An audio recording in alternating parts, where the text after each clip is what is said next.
So the title of my talk in your booklet says that I'm Sipho Kings, and this talk has been given by Sipho Kings. But like was just mentioned now, I have other titles, right? So in my newsroom, people have given me this title of Doomsday Reporter. And when things are really bad, when I do stories about how much worse our future is going to be, I get called the little ray of sunshine. But it's incredibly hard not to be pessimistic when your day job is spent in communities that have been destroyed by companies and corporations, and communities that have been destroyed by government indifference.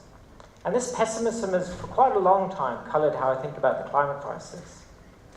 This is a future that's going to be decided by those same companies, right? And those same indifferent governments. So what about us? You know, we often have this conversation. We're having it here today. We'll have it with our friends. We'll have it at dinner where we say, South Africa is responsible for just 1.1% of global carbon emissions. So why should we do anything? This is a conversation about what happens in the United States or what happens in China. And it's definitely not a conversation about what individuals do. At least that's what I thought, right? But my mind was changed earlier this year, and it started with an investigation that Reuters had done. And they were looking at Volkswagen and that company's bet on electric vehicles. At the moment, Volkswagen makes 40,000 electric vehicles a year. By 2025, that's in just 6 years, they want to make 3 million electric vehicles a year. The scale of the investment means that you'll be able to buy an electric vehicle for something like a Polo cost now. And this is the power of massive entities to change entire parts of the economy and the world that we live in. The article in Reuters, though, said that this decision was taken over the course of one weekend by 9 people. Volkswagen had been in the middle of this Dieselgate scandal where it had been caught lying about the emissions from its diesel vehicles. So it had a crisis, it needed a solution. The old management had been kicked out, so you had a new group of people who were there thinking, what do we do now? They picked electric vehicles. And every single one of those people will have been informed by newspaper articles they read and thousands of conversations. They may have even had their own children asking them, what are you doing about my future?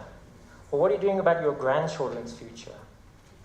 And this is that incredible power of individuals. Every single thing we do sends little ripples out into the world around us. And as a journalist, I try and stay away from preaching solutions. So today what I want to do is talk about how bad this thing we built is, particularly in South Africa, and also the kind of things that people are doing that are making it better. But I'll start with bad, because that's what I'm best at. So in South Africa, the apartheid government built this system where we emit half of the carbon for the entire African continent.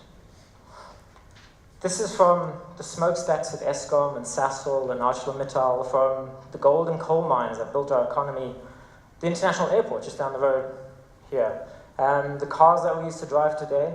All of these things are polluting to excess. And ours is also an incredibly inefficient economy. We use twice as much energy per unit of GDP that we create than the world average. This is why if you're a South African, your carbon footprint is the same as that of a European. It's actually a little bit bigger. And if you're a rich person in South Africa, your carbon footprint is on the level of those Americans that we all like to slag off, right?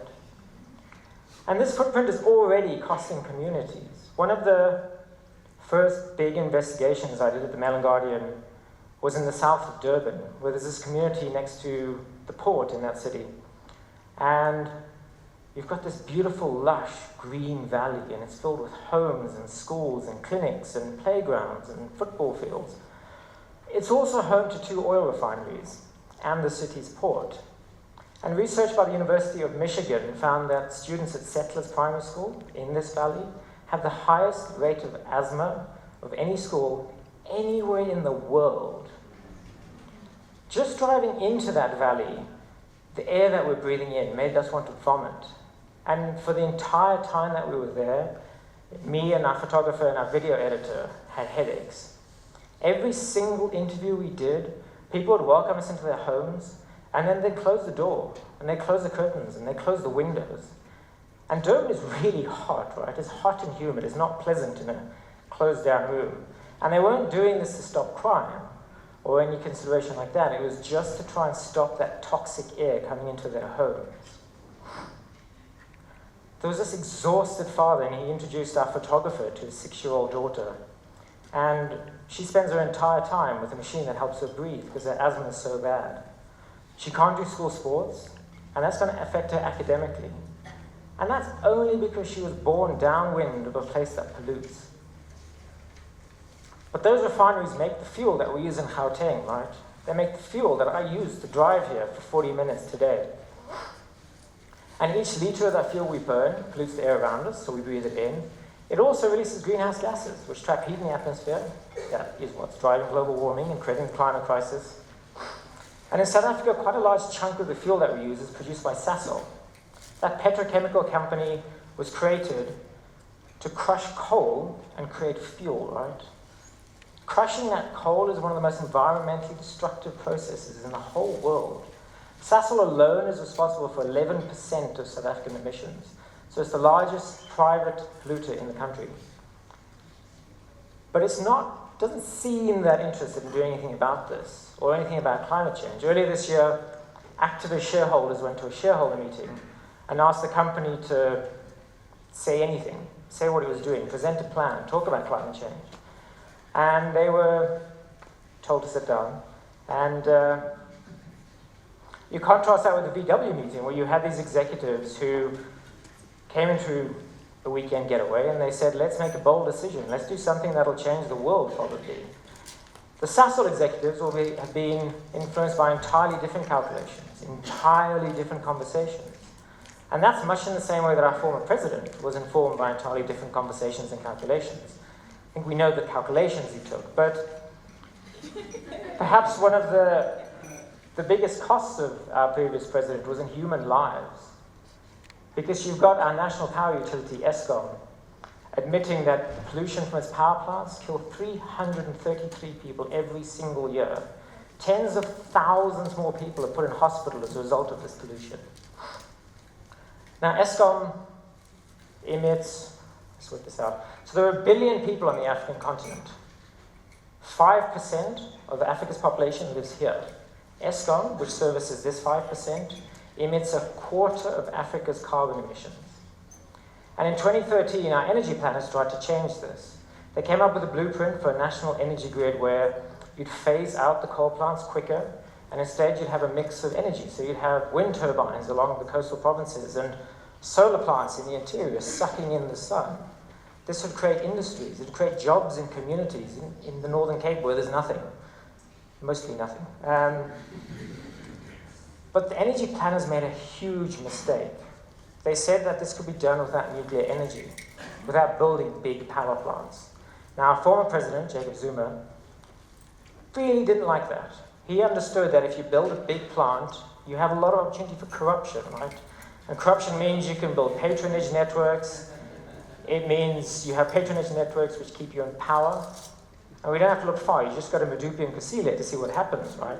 These should be the world's 3rd and 4th biggest coal power plants. They're not working.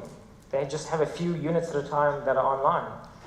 And they're running years behind schedule. They're costing 450 billion rand. So this calculation in mind, our former president took that energy plan and threw it in the bin.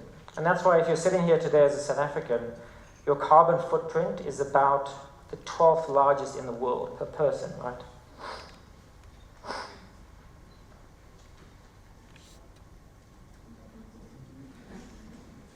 This was a decision that was taken by an individual.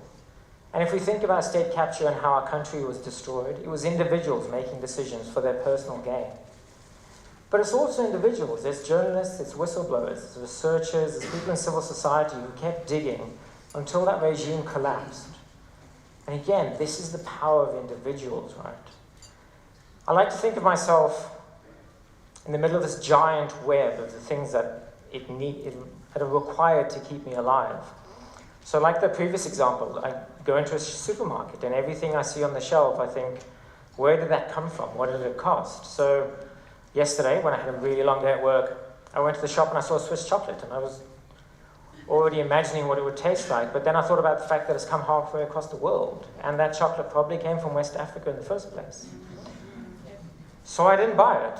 And, my taste buds often rebel against me because of these decisions.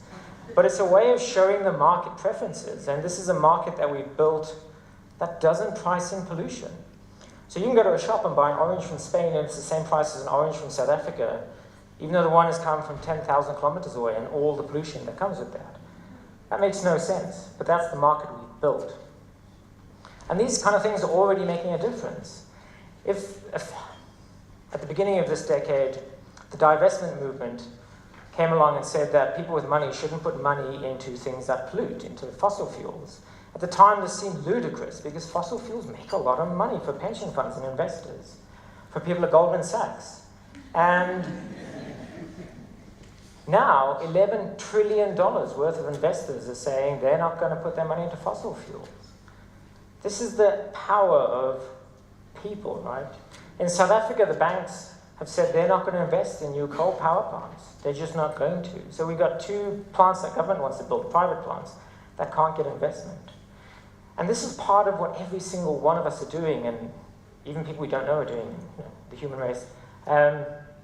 People putting pipes on their roof to heat water, and people having vegetable gardens and recycling and buying more efficient cars, and basically doing all these things which are saying that climate is a central part of my life. And that means you come to events like this, right? You talk to people, you annoy people, you always talk about climate change, and this is a really big deal because in South Africa we're so bad at talking about climate change. There was research done recently by Afrobarometer which said that just 41% of South Africans know what climate change is. And if we don't care about the climate crisis, our politicians aren't going to care. But the opposite is also true, right? In the United Kingdom, public protests forced the government to declare a climate emergency. In the United States, that home of climate denial, broadcasters have started putting on presidential debates solely about the climate crisis. As I'm giving this talk today, you have students and activists and normal people planning what they hope will be the biggest climate protests in history. And they're demanding that their leaders do better. They're demanding that those people in boardroom meetings make decisions that actually think about the climate crisis. And what's really important is that they're demanding that this happens now. They want urgency. This, again, is the power of individuals. We're facing this doomsday scenario, and people are standing up and saying, no, we can create a world that is completely different. Thank you.